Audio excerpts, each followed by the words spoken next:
The amber sunset cast long shadows across the spires of Vixara, capital city of Vixara. Unlike the rigid, practical architecture of Earth's colonies, Vexaran buildings curved and spiraled upward, like frozen tendrils reaching for the stars. George Sullivan stood on the balcony of the diplomatic reception hall, his gaze alternating between the breathtaking skyline and the crowded ballroom behind him. At 42, George carried himself with the disciplined posture of his former Special Forces training. 15 years of military service had left their mark, a thin scar running from his left temple to his jaw and eyes that never quite relaxed, even in supposedly secure environments like this one. Now, as security advisor to Ambassador Hayes, his job was to anticipate threats before they materialized. Tonight's reception honored Princess Alatha, the first female clan leader in Vexaran history. The native Vexarans' tall, graceful humanoids with distinctive patterned skin moved through the crowd with fluid elegance. Their amber eyes reflected the light in a way that sometimes made George uneasy, as if they could see spectrums invisible to humans. Princess Alatha stood at the center of the gathering, her regal bearing unmistakable, even to those unfamiliar with Vexaran customs. Unlike other Vexarans, whose skin displayed simple patterns, the royal bloodline manifested as complex, swirling designs that covered her face and hands like living tattoos. Tonight, she wore formal ceremonial robes in deep purple, adorned with silver symbols representing her lineage. Ambassador Hayes, a veteran diplomat in her 60s, with silver hair pulled back in a severe bun, was engaged in conversation with the princess. Though her expression remained pleasantly neutral, George recognized the subtle tension in her shoulders. These negotiations were critical. Earth needed reliable allies in this sector, and the mineral resources of Vexara could sustain human colonies for centuries. But traditionalist factions among the Vexarans viewed humans with suspicion, at best contempt at worst. George's earpiece crackled. "Southeast entrance clear," reported one of his security team. "All guests accounted for." "Maintain position," George replied quietly. Something felt off tonight, though he couldn't identify the source of his unease. Perhaps it was just the accumulated tension of months of delicate negotiations, or maybe it was the way certain Vexaran nobles watched the human delegation with barely concealed disdain. He scanned the room methodically, noting the positions of each member of his security team, the Vexaran royal guards with their ceremonial but lethal-looking weapons, the service staff moving efficiently between guests with trays of local delicacies and drinks.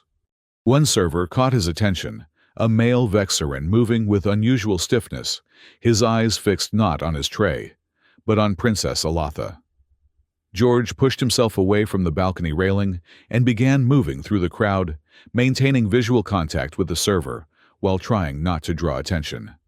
Ambassador Hayes had just raised her glass in a formal toast to the princess when George saw the server's hand slip beneath his serving jacket.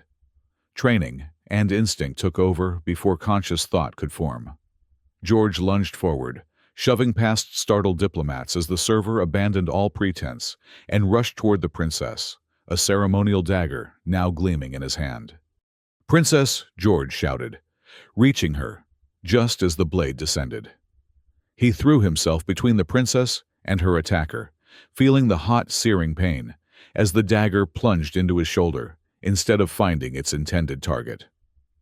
With his remaining strength, George grabbed the assailant's wrist and twisted sharply, forcing him to drop the weapon. Royal guards converged instantly, subduing the would-be assassin, while George collapsed to his knees, blood soaking through his formal diplomatic uniform. The room erupted in chaos, humans shouting Vexarans, making high-pitched sounds of alarm. Through the haze of pain, George was aware of Princess Alatha kneeling beside him, her amber eyes wide with shock. She pressed her hands against his wound, and when their skin made contact, George felt a strange tingling sensation spreading from the point of contact. "Thiassi," the princess whispered, her voice carrying a mixture of awe and concern. "It is done." As darkness closed in around the edges of his vision, George heard Ambassador Hayes demanding medical attention, felt himself being lifted onto a stretcher, saw the princess's face still fixed in an expression of wonder and confusion. His last conscious thought was a simple one. He'd done his job. The princess was safe. Whatever happened next didn't matter. He was wrong. George awakened in stages first, becoming aware of soft, rhythmic sounds. Not the beeping of Earth medical monitors, but something more melodic, almost like gentle chimes. Next came sensation. He was lying on something far more comfortable than a standard medical bed, and the air carried unfamiliar scents, floral, but with an underlying spice. When he finally opened his eyes, he found himself in a spacious chamber with high arched ceilings. Light filtered through translucent panels that shifted colors subtly, currently casting the room in a soothing blue glow. He tried to sit up and immediately regretted it as pain lanced through his shoulder. The healers advised against sudden movements, came a melodic voice from his right. George turned his head carefully to see Princess Alatha seated beside his bed. Gone were the formal robes of the reception. Now she wore simpler attire that reminded him of medical scrubs, though made of finer material. "How long was I out?" His voice came out raspy from disuse. "3 cycle passes," she replied, then seeing his confusion clarified. "What you would call days." George took stock of his situation.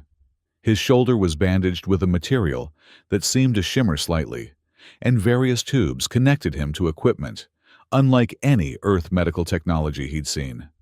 "The would-be assassin?" he asked. "Contained," she said, her expression darkening. "Under questioning. The investigation continues." She leaned forward, studying his face intently. "You placed yourself in mortal danger to save my life." It wasn't a question, but George answered anyway. "It's my job to ensure the safety of diplomatic personnel." "I am not diplomatic personnel," she corrected. "I am the clan leader of Vexara, and you are not my assigned protector." "I saw a threat and responded," George said, uncomfortable with her intensity. "Any of my team would have done the same." "Perhaps," she conceded, "but it was your blood that was spilled for me." She extended her hand palm up, revealing the distinctive patterns that marked her royal lineage. "When you fell, and I tried to stem your bleeding, our blood mingled. Do you know what that means to my people?" George had a sinking feeling he was about to find out something important that hadn't been in the cultural briefings. "It activated Thiassi," she continued. "A blood debt. An ancient tradition among my people binding the one whose life was saved to the one who saved it." "Princess, I appreciate the sentiment, but no debt exists," George said carefully. "As I said, I was doing my job." "It is not a matter of sentiment or choice," she replied, her tone making it clear this was not open to negotiation. "Thiassi is a sacred bond recognized by our laws and gods alike. Until it is fulfilled, we are connected by more than gratitude." Before George could respond, the chamber door opened, and Ambassador Hayes entered, followed by a tall Vexaran male in formal military attire, Captain Jarrow, commander of the Royal Guard. Hayes looked relieved to see George conscious, but her diplomatic mask couldn't quite hide her concern. "Sullivan, good to see you awake," she said. "You've caused quite a stir." Ambassador George acknowledged trying to sit up again despite the pain. "I apologize for any diplomatic complications." Hayes waved away his apology. "You prevented the assassination of our host's head of state. That's hardly something to apologize for." She glanced at the princess. "Though I understand there are cultural implications we weren't briefed on." Captain Jarrow stepped forward, his posture rigid. Unlike the princess, whose patterns flowed like water across her skin, his markings were angular, almost geometric. "The activation of Thiassi with an outsider is unprecedented," he said, not bothering to hide his disapproval. "Yet it is valid," Princess Alatha countered firmly. "The Council of Elders has confirmed it." George looked between them, feeling increasingly like he was missing crucial context. "I'm not following. What exactly does this Thiassi entail?" The princess turned back to him. "It is a sacred process of connection traditionally lasting one full lunar cycle, what you would call a month. During this time, we must complete 3 phases of Thiaci to fulfill the blood debt. 3 phases, George echoed. Physical proximity is the first, she explained. The one whose life was saved must personally tend to the wounds of their savior. That is why I have been here overseeing your treatment. George blinked in surprise. You've been personally treating me, is that appropriate for someone of your status? It is required by Thiaci, she said simply, as if that explained everything. The second phase involves truth-sharing in the Temple of Ancestors. And the third, she hesitated. The third will be revealed when the time comes. Ambassador Hayes cleared her throat. Princess Alatha has explained that breaking Thiaci would be deeply offensive to Vexaran culture and potentially jeopardize our negotiations. More than jeopardize, Captain Jarrow added coldly. It would end them. George understood the subtext immediately. Their diplomatic mission was hanging by a thread, with massive implications for Earth's colonial expansion. And somehow, he'd inadvertently triggered an ancient alien custom that could make or break everything. How long does this physical proximity phase last? He asked, already calculating how this would impact his duties. Until your wounds are sufficiently healed, Princess Alatha replied. Perhaps another 7 days. During this time, I must remain within calling distance. Captain Jarrow's disapproval radiated from him like heat. I have assigned additional royal guards to the princess during this unconventional arrangement. As have I assigned additional security to Sullivan.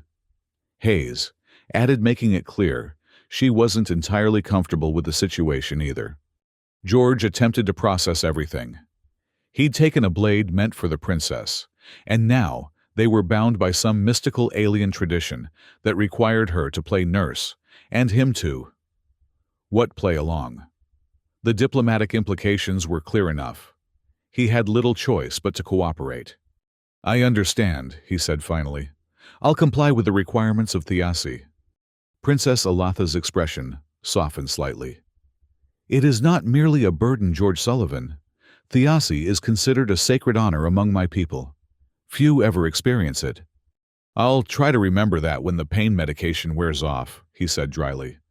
To his surprise, the princess's lips curved in what appeared to be an attempt at a smile, the first he'd seen from her. Your Earth humor. Interesting timing. She rose gracefully. Rest now. Tomorrow, if you are stronger, we will begin the formal rituals of the first phase. After the princess and Captain Jarrow departed, Ambassador Hayes moved closer to George's bedside. You've created quite the diplomatic situation, Sullivan, she said, but her tone held no real reproach. Sorry, ma'am. Stopping assassinations wasn't covered in the How to Make Friends with Aliens handbook. Hayes almost smiled. No, but it's generally considered good form. She became serious again. This Thiaci business, it's unprecedented. Our xenoanthropologists are frantically researching it, but information is limited. The Vexarans consider it deeply private. Am I allowed to know who tried to kill her? George asked. Hayes's expression tightened. That's where things get complicated. The assassin was wearing royal servant markings, but preliminary investigation suggests they were falsified. There are rumors of a conservative faction opposed to Princess Alatha's progressive policies, particularly her openness to alliance with Earth. So I might have interrupted a political coup. Potentially. And now you're bound in an ancient ritual with the most powerful person on the planet. Hayes shook her head. I need you to be extremely careful, Sullivan. Learn what you can, but remember, your primary duty is still to ensure diplomatic security. This could either strengthen our position tremendously or destroy it completely. Yes, ma'am. After Hayes left, George stared at the color-shifting ceiling, trying to make sense of his new reality. He'd come to Vexara as a security advisor, determined to avoid the kinds of decisions that had haunted him since his military days. Now he was embedded in alien politics and bound by blood to their ruler. The irony wasn't lost on him. He'd spent years trying to escape his past, only to find himself once again at the center of a potential conflict with lives, possibly millions of them, hanging in the balance of his actions. As pain began to seep through whatever medication they'd given him, George closed his eyes and tried to remember the details of Princess Alatha's face, not just the mesmerizing patterns of her skin, but the person beneath them. If they were bound together by this Thiazi, he needed to understand her, to anticipate her actions and reactions. For now, though, he would rest. Tomorrow would bring challenges he couldn't yet imagine. The first week of Thiazi was a strange dance of cultural misunderstandings and gradual adaptations. Each morning, Princess Alatha arrived at George's recovery chamber to personally change his bandages, applying a shimmering salve that seemed to accelerate his healing far beyond Earth medicine's capabilities. During these sessions, George learned more about Vexaran culture than any diplomatic briefing had provided.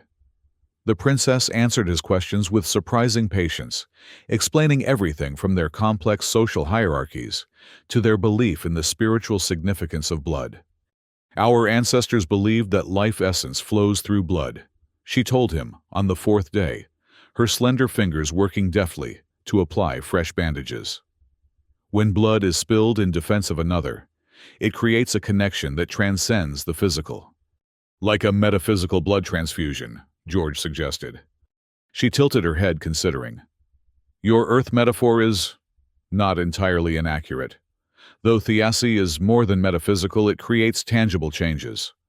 "What kind of changes?" George asked, increasingly curious about this tradition that had ensnared him. Princess Alatha hesitated. "They vary between individuals. Some report shared sensations, others dream visions. The ancient texts speak of pairs who could sense each other's emotions across great distances. Has anything like that happened to you?" George watched her face carefully, noting how the patterns on her skin seemed to shift subtly, with her emotions brightening when she was focused, darkening when she was hesitant. "I have felt unusual awareness," she admitted. "Yesterday, when you were frustrated with the medical constraints, I felt a similar restlessness, though I had no cause for it myself." The revelation unsettled George more than he wanted to admit. The idea of anyone having access to his emotions was deeply uncomfortable. His thoughts and feelings had always been his own private domain, carefully guarded. "Is there any way to control it?" he asked. "The ancient texts suggest that as the AC progresses, both participants learn to manage the connection." She finished securing his bandage. "Does it disturb you so much to be connected to me, George Sullivan?" There was something in her tone, vulnerability perhaps, that caught him off guard. He'd been thinking of her primarily as an alien dignitary, a diplomatic necessity. But in that moment, he glimpsed the person beneath the title. "It's not you specifically," he said carefully. "I'm just accustomed to keeping my thoughts private. A common trait among your species, I've observed." She gathered the used medical supplies. "Tomorrow, if your healing continues at this pace, you may be permitted to leave this chamber for short periods. I will arrange for quarters near my own, as the proximity requirement of Thiazi must still be maintained." George nodded, recognizing both the practical necessity and the political statement such an arrangement would make. "Ambassador Hayes will want to discuss security implications." "Of course. Captain Jarrow has already expressed his concerns." Her tone suggested these concerns had been vociferous. "However, the AC takes precedence over even security protocols." After she left, George carefully tested his range of motion. The wound still ached, but the alien medicine had worked wonders. By Earth standards, his recovery was proceeding at a miraculous pace. That evening, Ambassador Hayes visited, bringing news from the ongoing investigation. "The assassin finally broke under questioning," she said quietly, though they'd already swept the room for listening devices. "He's connected to a faction led by Prince Zeth, Princess Alatha's cousin. The traditionalist faction opposed to alliance with Earth." Hayes nodded. "They believe Alatha's progressive policies will dilute Vexaran culture and autonomy. Zahech has publicly maintained distance from extremists, but this interrogation suggests otherwise. Does the princess know? The evidence is still circumstantial. Accusations against royal family members require absolute proof under Vexaran law. Hayes looked troubled. This complicates your position. If Zath is truly behind the assassination attempt, your Thiaci connection to Alatha makes you both an asset and a target. George absorbed this information grimly. Has there been any progress on the negotiations while I've been recovering? They've been temporarily suspended due to the assassination attempt. Princess Alatha has insisted that completing Thiaci takes precedence over state matters. Hayes studied him thoughtfully. In a way, this could work to our advantage. You have unprecedented access to the clan leader. George frowned immediately, understanding her implication. You want me to exploit Thiaci for intelligence gathering. I want you to fulfill your duty as a security advisor, Hayes corrected firmly. If Zath is planning further action against the princess, you're in a unique position to uncover it. And yes, if you gain insights that benefit our negotiating position, that serves Earth's interests. George felt a familiar discomfort settle in his chest, the same tension he'd felt during certain military operations where mission objectives blurred ethical lines. He joined diplomatic security, partly to escape such ambiguities. My priority is the princess's safety, he said finally. I won't compromise that for diplomatic advantage. Hayes observed him carefully. Your principles do you credit Sullivan. But remember, a strong alliance benefits both our peoples. Sometimes the greater good requires uncomfortable choices. After she left, George lay awake watching the ceiling panels shift from twilight purple to midnight blue. The ambassador's words echoed uncomfortably in his mind. Throughout his military career, he'd followed orders trusted the greater purpose they supposedly served. Until the incident in Lagos, the civilian casualties that cover up his refusal to participate in it, and the dishonorable discharge that followed. He'd thought diplomatic security would be different, cleaner. Now he found himself caught in an alien blood bond, political intrigue, and familiar ethical quicksand. As he drifted toward sleep, George became aware of an unfamiliar sensation, a gentle warmth spreading through his consciousness, carrying feelings that weren't his own concern, curiosity, and something more complex he couldn't name. Somewhere in the royal quarters, Princess Alatha was thinking of him, and through the mysterious connection of Thiaci, he could feel it. The realization should have disturbed him more than it did.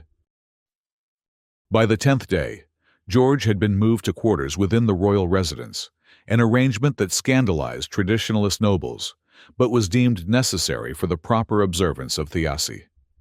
His new rooms were spacious and luxurious by human standards, with the same color-shifting panels that seemed ubiquitous in Vexaran architecture. Captain Jarrow had established a complex security rotation that kept both human and Vexaran guards nearby at all times, his clear displeasure at the arrangement evident in his curt interactions with George. Your presence disrupts centuries of protocol, the captain had informed him bluntly during a security briefing.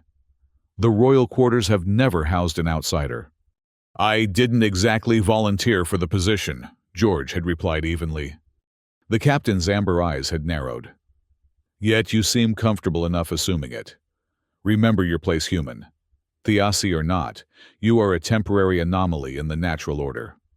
Despite such tensions, George's recovery progressed rapidly. He was now able to move freely throughout the royal residence, though always under watchful eyes. He used this mobility to familiarize himself with the layout, identifying security vulnerabilities and escape routes, a habit ingrained from his military days. It was during one such exploratory walk that he encountered Princess Alatha in the royal gardens, a magnificent space where plants with seemingly impossible geometries grew in harmonious arrangements. She was seated alone beside a fountain of liquid that shimmered like liquid mercury, her expression contemplative. Your guards seem alarmed by your solitude, George remarked, as he approached nodding toward the royal guards, maintaining a respectful distance. They disapprove of many of my choices, she replied, without looking up. It is the burden of leadership to disappoint those who prefer stagnation to progress. George took a seat on the bench beside her, maintaining a respectful distance. Ambassador Hayes mentioned that the treaty negotiations have been postponed. Until Thiassi is complete, yes. Now she turned to face him, her amber eyes studying him intently. The Council of Elders insisted. They believe my judgment would be compromised during this time. Is it? George asked directly. The princess's patterns darkened slightly, a reaction he'd learned to associate with surprise or intensity of emotion. Thiassi creates connection, not impairment. But traditions are powerful, and the council is predominantly traditional. Like your cousin, Prince Zeth. Her patterns flickered rapidly alarm. You have been investigating. It's my job to understand threats, George said simply. Ambassador Hayes shared some intelligence about the assassination attempt. Princess Alatha was silent for a long moment, her gaze returning to the fountain. Zeth represents many who fear change, who believe alliance with Earth will diminish Vexara, rather than strengthen it.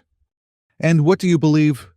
I believe isolation leads to stagnation. Her voice was soft but firm. For generations we have turned inward, preserving traditions, while the galaxy moves forward without us. Our technology advances, but our thinking remains fixed. It cannot continue. George studied her profile.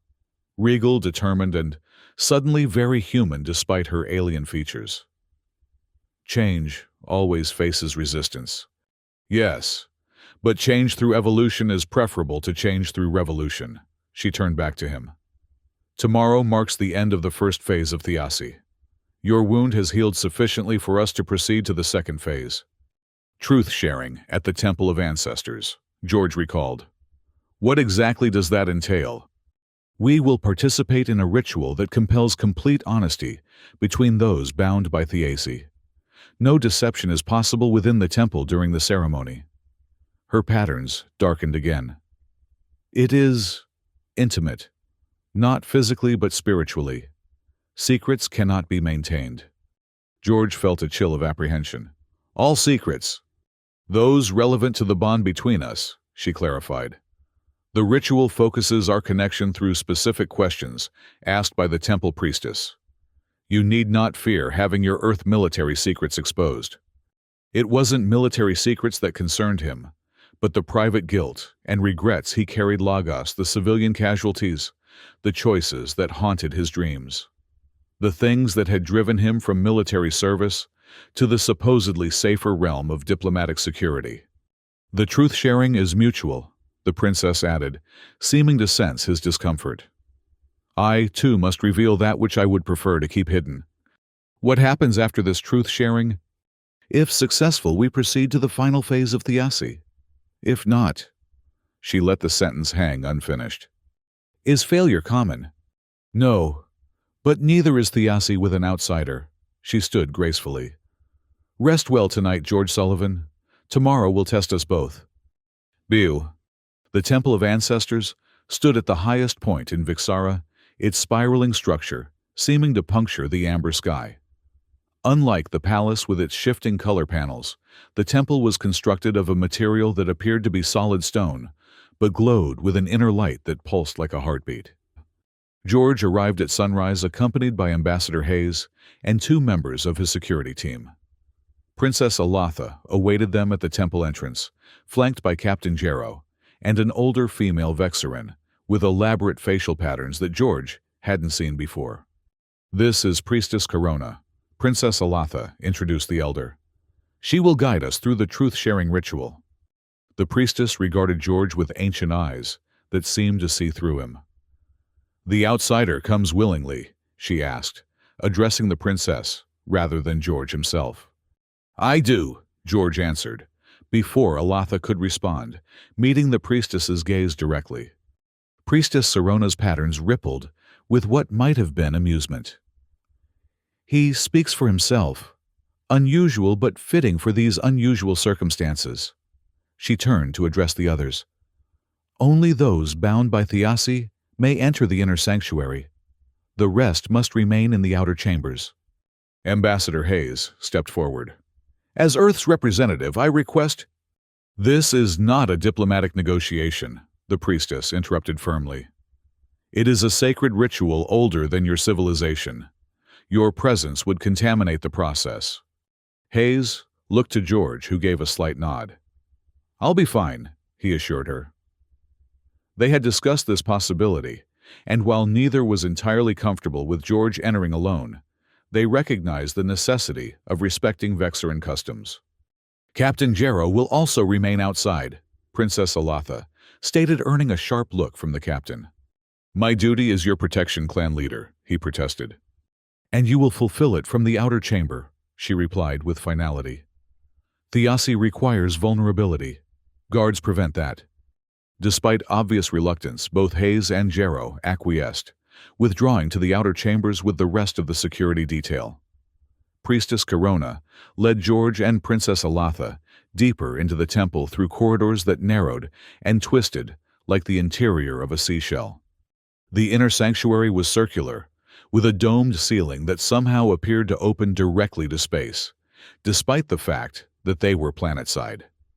A shallow pool of the same mercury-like liquid from the garden fountain occupied the center, surrounded by concentric rings of symbols etched into the floor. Remove your footwear, the priestess instructed. Stand opposite each other across the pool. As they complied, Priestess Corona began a melodic chant in the Vexaran language, moving around them in a slow circle. The liquid in the pool began to glow with increasing brightness, and George felt a strange sensation, as if gravity had subtly shifted, pulling him not downward, but toward Princess Alatha. The ritual of truth-sharing reinforces and deepens Thiassi, the priestess explained, switching to English. I will ask questions that the pool deems relevant to your bond. You must answer truthfully. The waters of ancestry will accept nothing less. She produced a small, jeweled dagger, similar in design to the one that had wounded George, though more ceremonial in appearance. A drop of blood from each freely given to activate the waters. George extended his hand without hesitation. The priestess pricked his fingertip, allowing a single drop of blood to fall into the pool, then repeated the process with Princess Alatha. When both drops touched the liquid, they didn't disperse but remained distinct, slowly orbiting each other like binary stars. The blood recognizes its counterpart, Priestess Corona observed. The bond is strong, she raised her hands. Let truth emerge from shadow. Let that which is hidden be revealed. Let blood speak to blood. The liquid in the pool swirled faster, its glow intensifying, until the entire sanctuary was bathed in silvery light. George felt a curious sensation in his mind, not intrusive, but opening as if doors long closed were being gently unlocked. George Sullivan, the priestess intoned. Why did you place yourself between death and the clan leader? The question seemed simple enough, but as George opened his mouth to answer, he found words emerging that he hadn't consciously formulated. Instinct, training, and a need for redemption. The admission surprised him, but he couldn't stop the flow of truth. In Lagos, I failed to prevent civilian casualties during an operation. I've carried that failure with me. When I saw the threat to the princess, I couldn't fail again. Couldn't watch another innocent die when I could prevent it. The blood drops in the pool pulsed brightly, and George felt a wave of emotion that wasn't his own compassion, mingled with understanding. Alatha of the royal lineage, the priestess continued. What fears arose in you when Thiassi was activated with an outsider? The princess's voice was steady, but George could see her patterns, fluctuating rapidly. Fear that my authority would be undermined. That traditionalists would use this unprecedented bond to question my fitness to lead. And deeper still, fear that the connection would reveal vulnerabilities I've hidden, even from myself. Another pulse from the blood drops, another wave of shared emotion this time, George's own understanding flowing toward her. The questions continued, each more probing than the last. George found himself revealing the truth about Lagos, the operation gone wrong, the civilians caught in the crossfire, his superior's attempt to cover it up, his refusal to participate, and the dishonorable discharge that followed. In turn, Princess Alatha revealed her struggle against conservative factions, her doubts about her readiness to lead, and her secret conviction that Vexara's future depended on alliance with Earth, despite the cultural sacrifices it might require. With each revelation, the connection between them deepened. George began to sense not just her emotions, but fragments of memories her childhood in the royal compound, the weight of expectation pressing down on her since birth, moments of private doubt contrasting with public certainty. "Final question," the priestess announced after what seemed like hours of mutual unburdening. "What truth remains unspoken between you?" George felt the pull of the ritual compelling him to speak, but what emerged surprised even him. "I've begun to see you as more than a diplomatic necessity, as a person of courage and vision. I respect not just your position, but who you are." Princess Alatha's patterns brightened in a way he'd never seen before. "And I have begun to trust you, George Sullivan, not merely as the human bound to me by Thiassi, but as an individual of integrity. You challenge my assumptions about outsiders, about humans, about many things." The blood drops in the pool which had been orbiting each other throughout the ritual suddenly merged into a single, pulsing sphere of light. The glow intensified until George had to shield his eyes, and when it faded, the pool contained only clear water. "The second phase is complete," Priestess Corona announced. "Truth has been exchanged and accepted. The bond of Thiassi grows stronger." As they exited the inner sanctuary, George felt lighter somehow, as if sharing his burdens had physically reduced their weight. The connection to Princess Alatha had taken on new dimensions. He could sense her presence, even without looking at her, a warm awareness at the edge of his consciousness. In the outer chamber, they found a scene of chaos. Royal guards were rushing about, and Captain Jarrow was issuing rapid commands in Vexaran. Ambassador Hayes hurried toward them, her face tight with concern. "There's been an explosion at the north entrance," she informed them. "Possible coordinated attack." Before either could respond, the temple shook with a second explosion much closer. Dust and fragments of stone showered down from the ceiling. "We need to move," George said instinctively, positioning himself beside the princess. "Is there a secure exit?" Captain Jarrow appeared, his uniform dusty from debris. "The ceremonial passage through the reliquary. It's defensible." As they hurried through narrow corridors, George felt a spike of fear through his connection with Alatha. Not for herself, he realized, but for her people, for the sanctity of the ancient temple, now under attack. They reached a small chamber lined with artifacts in transparent cases. Captain Jarrow moved to a seemingly solid wall and pressed his palm against it, revealing a hidden doorway. "This leads to an underground passage," he explained. "It will take us back to the palace complex." Before they could enter, a third explosion rocked the temple, this one inside the building itself. The floor beneath them trembled, and cracks appeared in the ancient stone walls. "They've breached the inner sanctum," Jarrow reported, after listening to his communication device. "Priestess Corona is injured but alive. Multiple attackers." "We need to split up," George decided quickly. "They'll expect the princess to use official evacuation routes." Captain Jarrow's patterns darkened with anger. "You suggest abandoning protocol, risking the clan leader, on the word of an outsider?" "Jarrow," Princess Alatha interjected firmly. "Thiassi gives his words weight. We will follow his suggestion." The captain looked as if he might protest further, but years of discipline prevailed. "As you command, clan leader." They separated into two groups. Ambassador Hayes and half the guards would take the hidden passage, creating the impression that the princess was with them, while George, Princess Alatha, Captain Jarrow, and two trusted royal guards would take a less obvious route through public areas of the temple. "Stay close," George instructed the princess, as they moved through corridors increasingly filled with panicked temple attendants and visitors. The chaos provided excellent cover, allowing them to blend into the crowd fleeing the explosions. Through their strengthened bond, George could sense Alatha's mixture of fear and determination. She moved with surprising agility despite her formal attire, following his lead without question. They had almost reached a side exit when George spotted them, three Vexorans, moving against the flow of the crowd, their eyes scanning faces with predatory focus. Unlike the panicked civilians, they moved with military precision.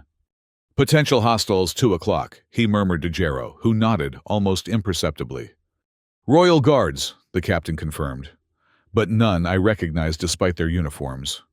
One of the disguised attackers spotted their group and nudged his companions. They changed direction, moving to intercept.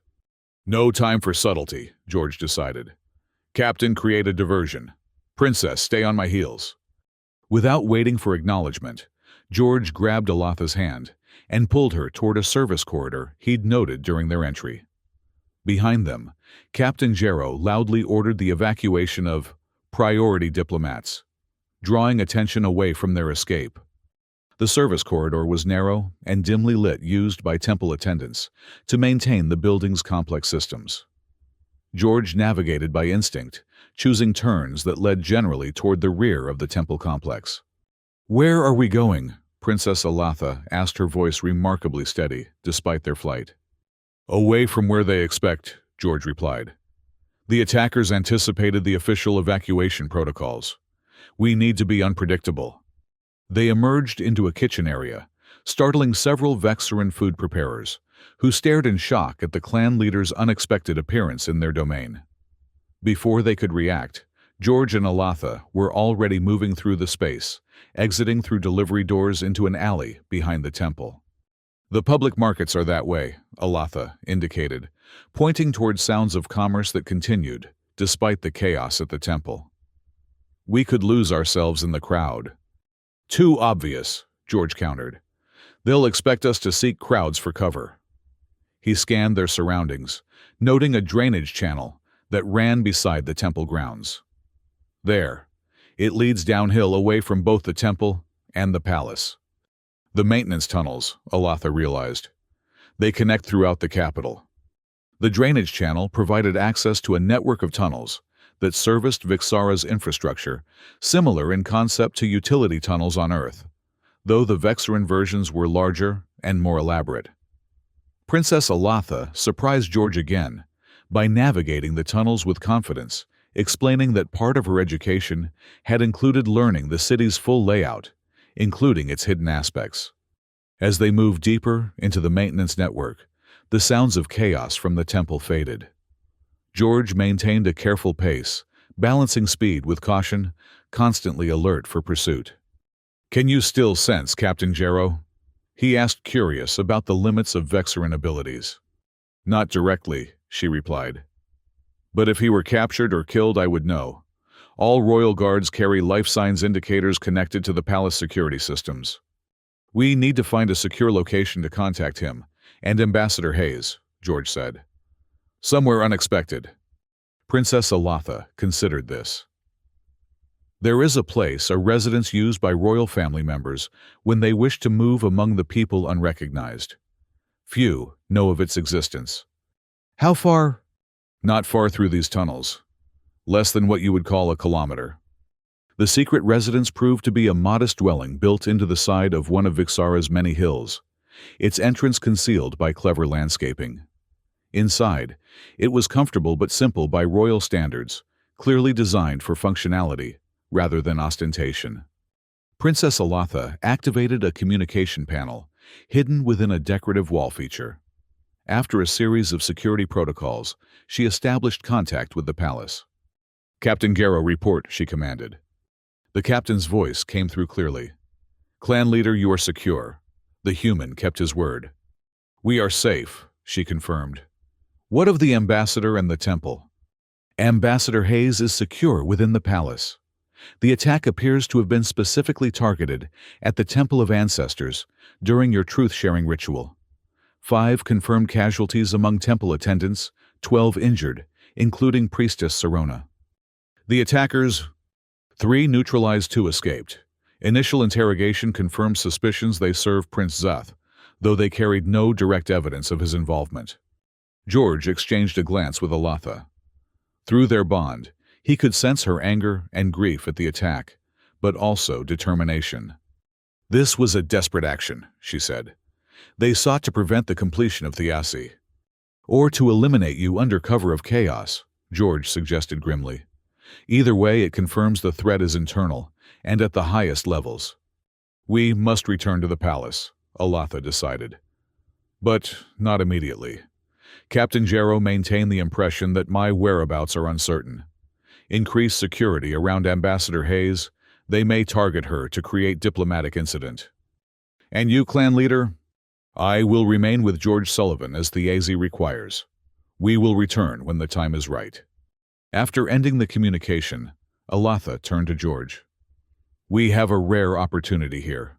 Privacy away from both my council and your diplomatic corps. To do what? To plan. My cousin moves against me more boldly than I anticipated. If he fears our alliance with Earth enough to attack sacred grounds, he will not stop here. George studied her, impressed by her strategic thinking. You're proposing we use this attack to our advantage. I'm proposing we use Thiassi to its full potential. Her patterns shifted in a way he was beginning to recognize as determination.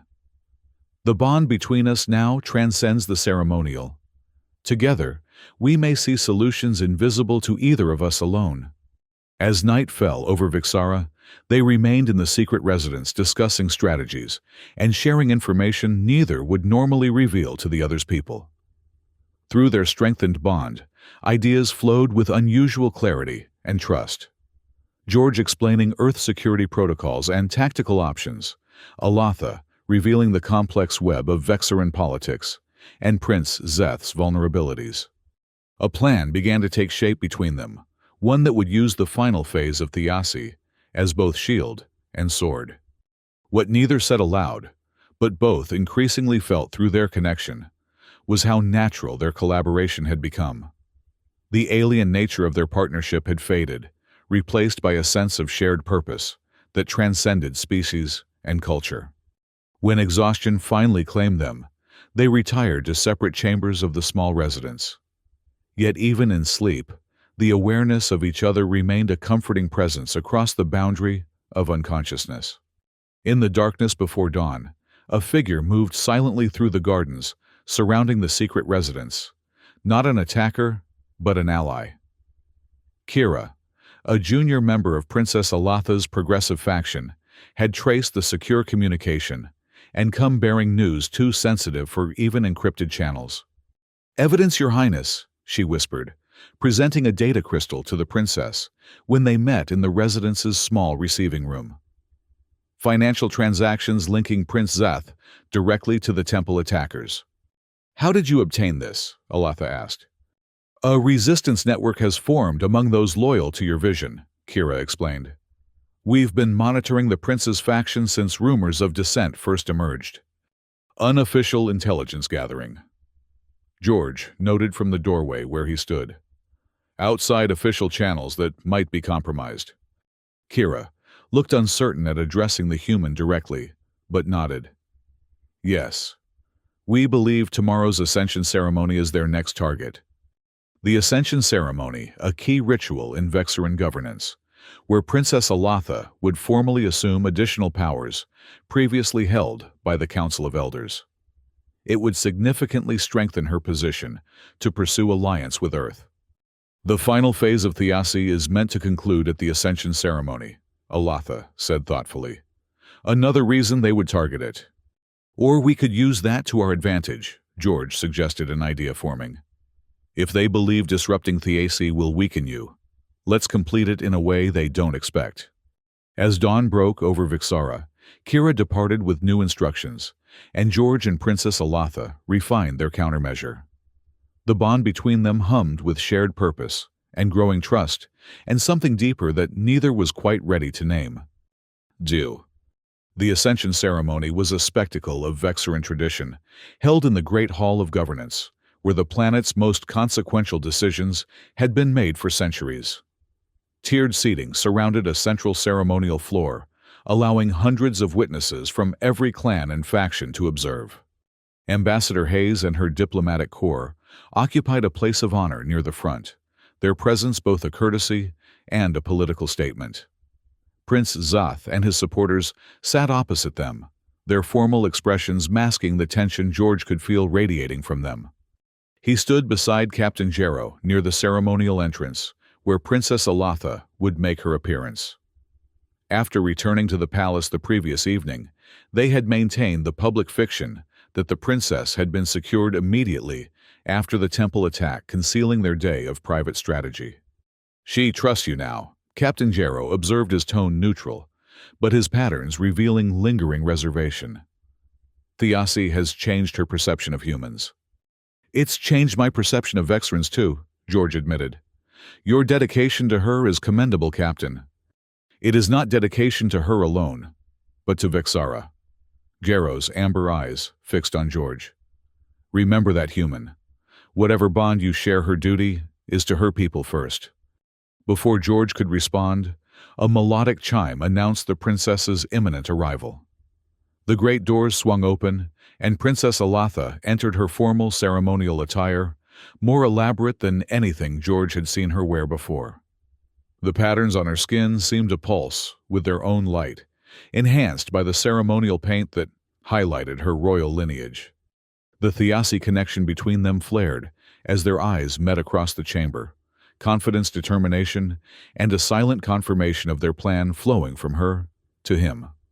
The ceremony began with traditional invocations, each elder of the council presenting symbolic artifacts to the princess that represented aspects of governance. Prince Zath, as her closest relative, was required to present the final and most significant item, the scepter of judgment, symbolizing the power to make binding decisions for Vexara. George watched carefully as Zath approached his cousin, the ornate scepter held before him.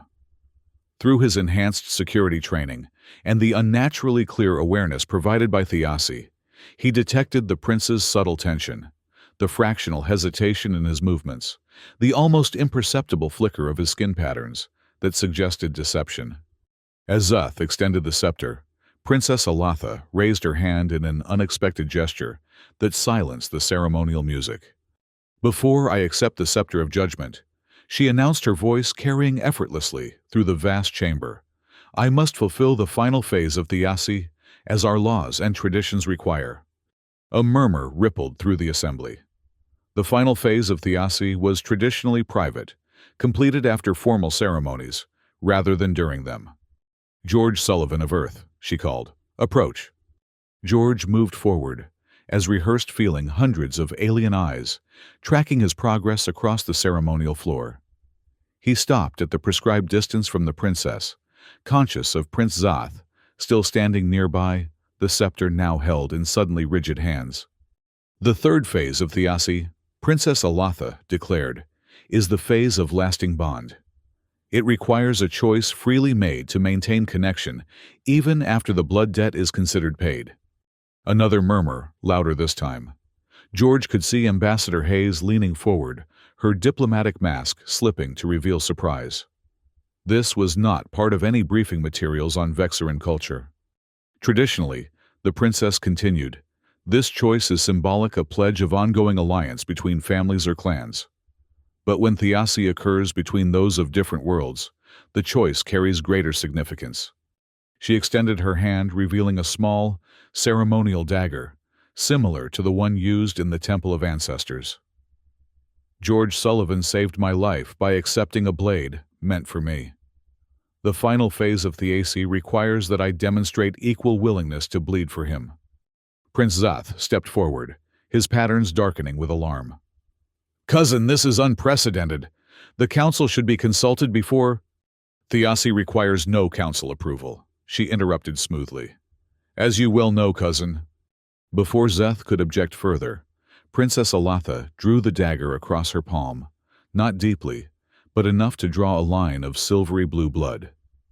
She extended her bleeding hand toward George. "With this blood freely given, I pledge to defend your life as you defended mine. To honor the bond between us not merely as diplomatic necessity, but as chosen connection between our peoples." George had been prepared for this moment through their planning, but the reality of it, the princess of an alien world bleeding for him before her assembled court, still struck him with unexpected force. He stepped forward, and extended his hand as they had rehearsed. The princess pressed her wounded palm to his, their blood mingling directly. A visible pulse of energy passed between them, and George felt the Thiassi connection surge to new intensity. Not just emotion and surface thoughts now, but a deeper linking that made it momentarily difficult to distinguish where his consciousness ended and hers began. Through that profound connection, he sensed her next move before she made it. As the final act of Thiassi, Princess Alatha declared, her voice ringing with authority, "I reveal truth that protects my bond brother. Prince Zeth of House Kell arranged the attempt on my life that George Sullivan prevented. He orchestrated the attack on the Temple of Ancestors to prevent the completion of Thiassi, and he plans violence again today during this sacred ceremony." Chaos erupted in the Great Hall. ZH's patterns flared with fury and panic. Outrageous! These are the delusions of a mind contaminated by alien influence. The evidence has been provided to the Council of Judgment. Princess Alatha continued calmly, including financial transactions, communication records, and testimony from those you hired and then betrayed. The attack on the temple was a desperate act, cousin, but it gave us opportunity to gather proof while you believed me isolated and vulnerable. George sensed the danger through their bond before he saw Zeth move. The prince drew a concealed blade from within the ceremonial scepter, lunging toward Alatha with shocking speed. George reacted instantly, stepping between them, just as he had during the first assassination attempt. This time, however, he was prepared and uninjured. He caught Zeth's wrist twisting sharply, while using the prince's momentum to throw him off balance. Zeth recovered with the fluid grace, natural to Vexarans, slashing at George with practiced precision. George evaded, narrowly aware that royal guards were converging, but would not reach them before the fight concluded. "You contaminate our bloodline with your human filth," Zeth spat, circling warily. "Vexara was meant to dominate, not ally with lesser species. Your vision of dominance is a path to isolation and decline." Princess Alatha replied calmly, making no move to retreat despite the danger. Through Thiassi, George understood her strategy to demonstrate strength and resolve before her people, proving herself worthy of leadership.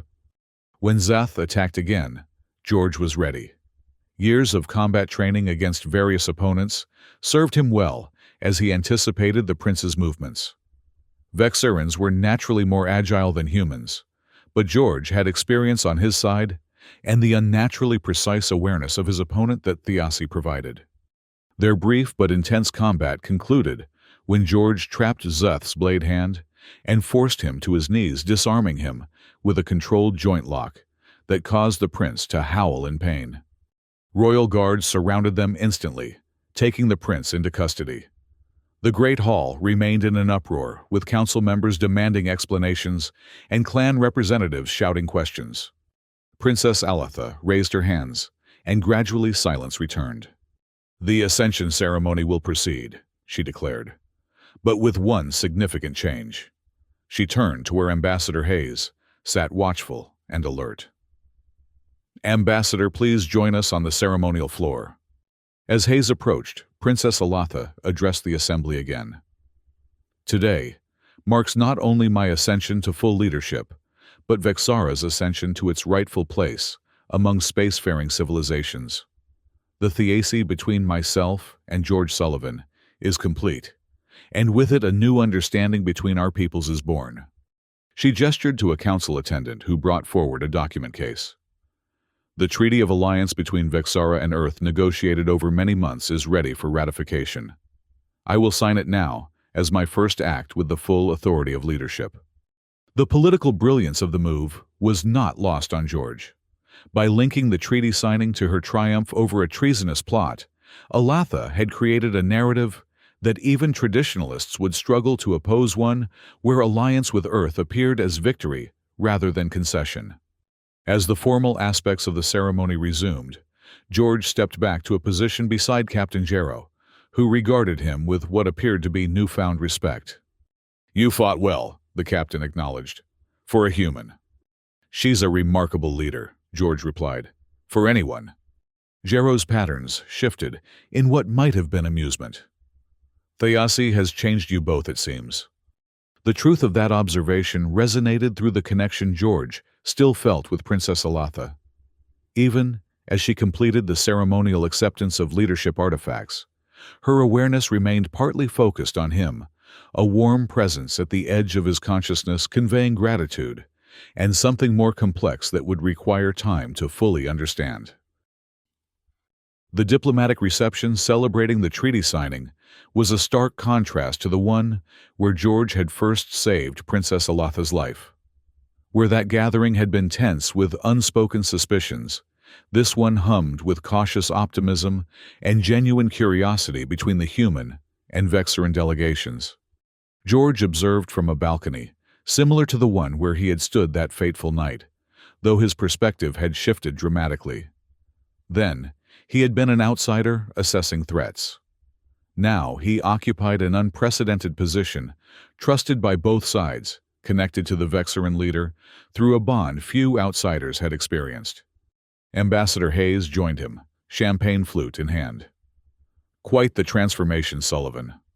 When I assigned you to my security detail, I didn't anticipate you becoming the linchpin of interspecies diplomacy. Neither did I, George admitted. It's still sinking in. The State Department is ecstatic, of course. Mineral rights technology exchange, mutual defense. Everything we hoped for, and more. Hayes studied him thoughtfully. They're already discussing a permanent liaison position. Someone who understands both cultures, who has the trust of the clan leader.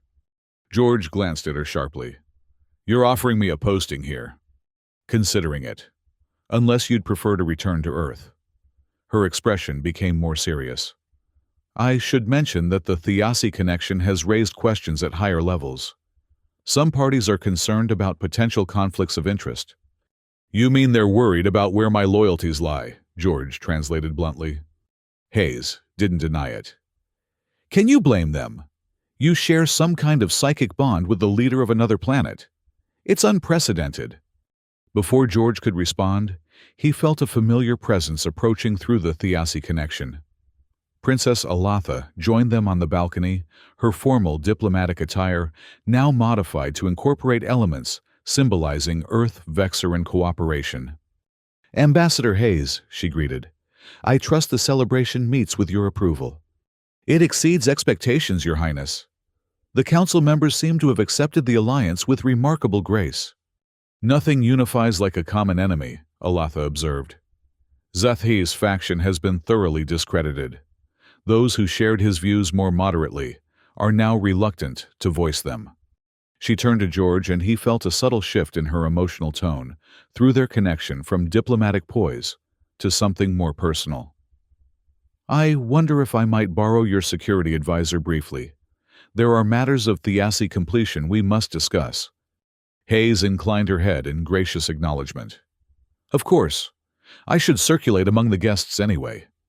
When they were alone on the balcony, Princess Alatha moved closer to George, their shared awareness humming between them like a plucked string.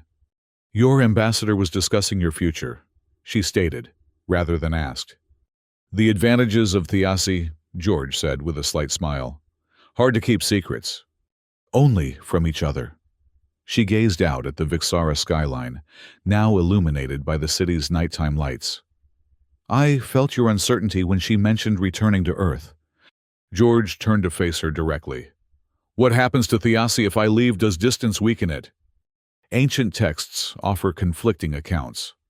Some suggest the bond fades with sustained separation. Others claim it remains regardless of distance. Her patterns shifted in a way he now recognized as vulnerability. We have no precedent for Thayasi between different species, across different worlds. Another opportunity to set new precedent, then. Her amber eyes met his. What do you wish, George Sullivan, to return to Earth or to remain as liaison to Vixara? It was a deceptively simple question with complex implications.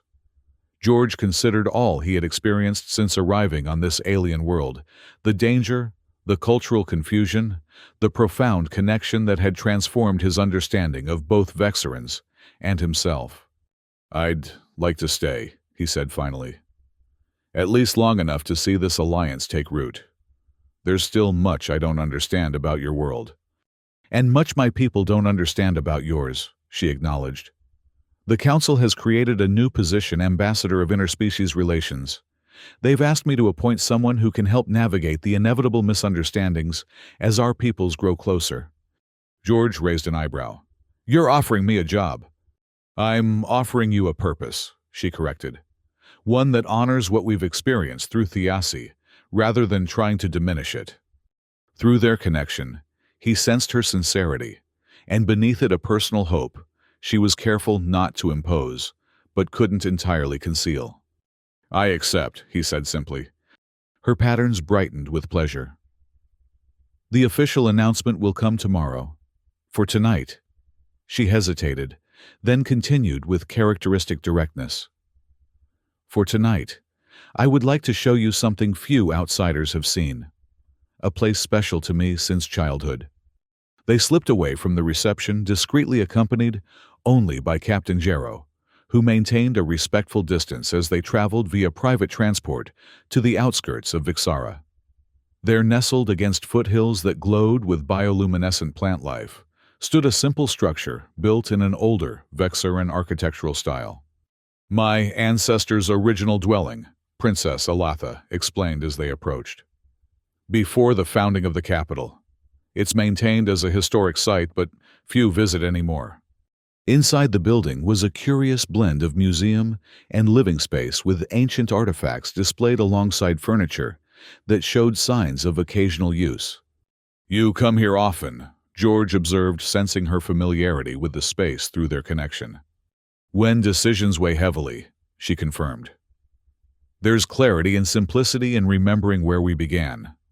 She led him to a wide viewport that overlooked a valley where the lights of outlying settlements twinkled against the darkness. "From here, you can see both the traditional clan territories and the modern developments, the past and future of Vexara coexisting." George understood the metaphor she was offering.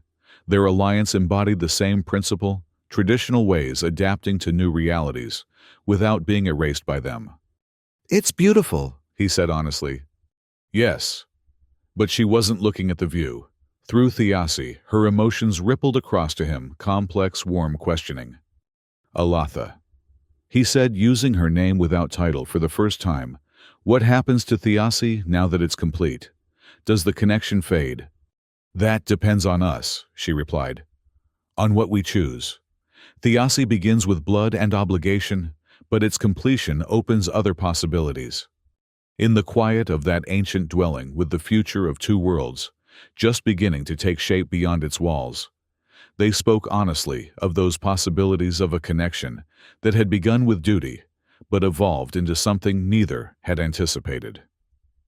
Of the challenges they would face, the cultural barriers still to be navigated, the political implications of their unprecedented bond. And through it all, Thiassi hummed between them, no longer just a blood debt or diplomatic necessity, but a chosen connection that bridged worlds. 5 years later, the mixed-species primary school in Vixara's diplomatic quarter was the first of its kind, a living symbol of the growing integration between Vexaran and Earth cultures. Children from both worlds played together in a courtyard designed to accommodate different physiological needs while celebrating shared capabilities. George Sullivan watched from the observation area as a group of youngsters practiced a game that blended elements of Earth soccer with a traditional Vexaran sport involving patterns of movement. The natural agility of the Vexaran children balanced against the determined creativity of the humans, resulting in a game that neither culture would have developed alone. "They adapt so easily," observed Ambassador Hayes, who had returned to Vexara for the 5th anniversary celebrations of the Alliance Treaty. "No preconceptions to overcome." "That's the hope," George agreed. "Each generation more integrated than the last." His attention was drawn to a particular child, a 4-year-old girl with dark hair and eyes that caught the light in a distinctly non-human way. When she laughed, the subtle patterns on her skin brightened momentarily, less pronounced than full Vexaran markings, but unmistakably present. Sensing his focus, the child looked up and waved enthusiastically. George waved back, feeling the familiar surge of pride and wonder that still sometimes caught him by surprise. "She has your tactical mind," Hayes noted with amusement. "I watched her systematically outmaneuver 3 opponents before passing to her teammate." "And her mother's diplomatic instincts," George added. "Notice how she made sure to include the new Centauran child, the one still learning the rules." Their conversation paused as Princess Alatha, now more commonly known by her governance title, Clan Leader, joined them, her formal attire modified for the practical requirements of a school visit. The subtle but meaningful changes in Vexaran protocol over the past 5 years were evident in how her guards positioned themselves present, but less rigid, adapted to a world where their leader regularly interacted with off-worlders. "The Centauran ambassador sends her gratitude," Alatha informed them. "This is their first cultural exchange with either of our worlds." 3 species at one school, Hayes marveled.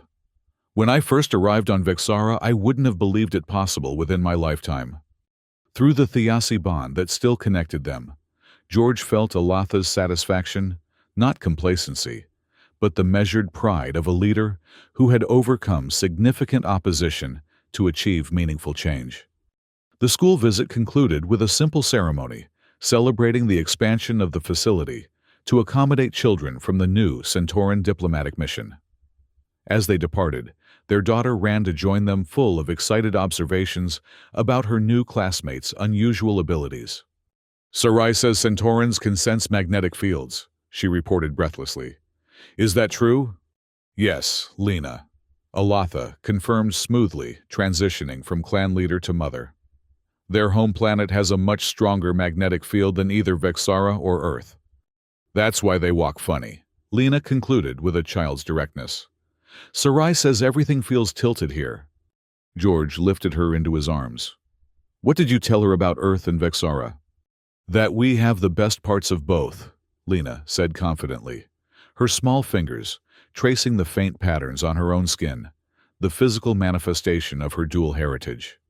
Later, after Hayes had departed for other anniversary events, and Lena was engrossed in educational activities with her caretaker, George and Alatha took a rare moment of privacy in the gardens of their residence. Though they maintained separate official quarters for diplomatic propriety, their actual living arrangements had evolved to reflect the reality of their relationship, neither fully Vexaran nor fully human, but something new. "The Centauran Treaty is progressing well," Alatha noted, as they walked between flowering plants from 3 worlds. "Their technological approach to carbon sequestration could benefit both our planets." "I reviewed the security protocols for their delegation," George replied. "No significant concerns. Their cultural taboos are well documented and relatively easy to accommodate." 5 years of shared life had created a comfortable rhythm to their conversations, shifting seamlessly between matters of state, family concerns, and personal observations. Thiassi had matured, rather than faded, becoming less overwhelming but more nuanced, allowing them to function independently while maintaining a connection deeper than words could express.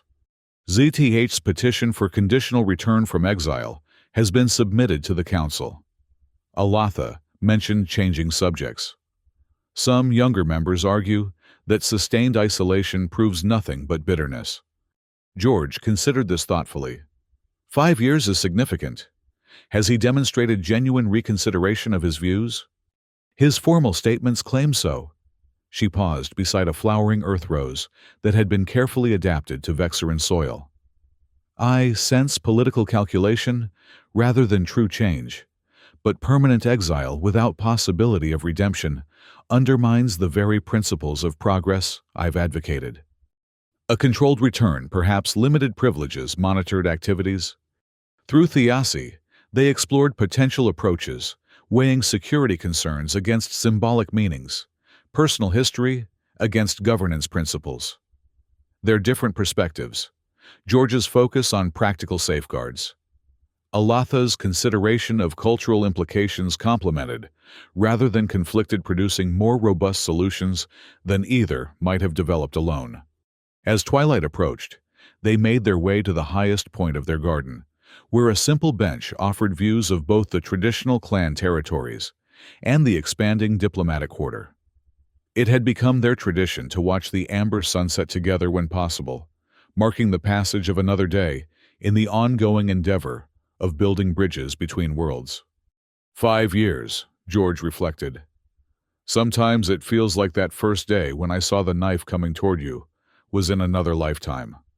In many ways it was, Alatha agreed, her hand finding his, with the ease of long familiarity.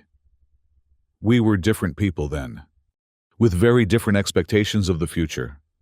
Through Thiasi, they shared wordless understanding of all that had changed, how a single moment of instinctive sacrifice had altered not just their personal trajectories, but the relationship between two civilizations. How duty and obligation had transformed into partnership and eventually love. How what once seemed alien could become familiar without losing its wonder. As the last light faded from the sky, they turned toward home, where their daughter waited, living embodiment of the bridge they had built, promise of a future where the boundaries between worlds might continue to dissolve without erasing the unique strengths of each. The blood debt had been paid long ago, but the bond remained chosen, nurtured, and expanded to encompass far more than either could have imagined when it began.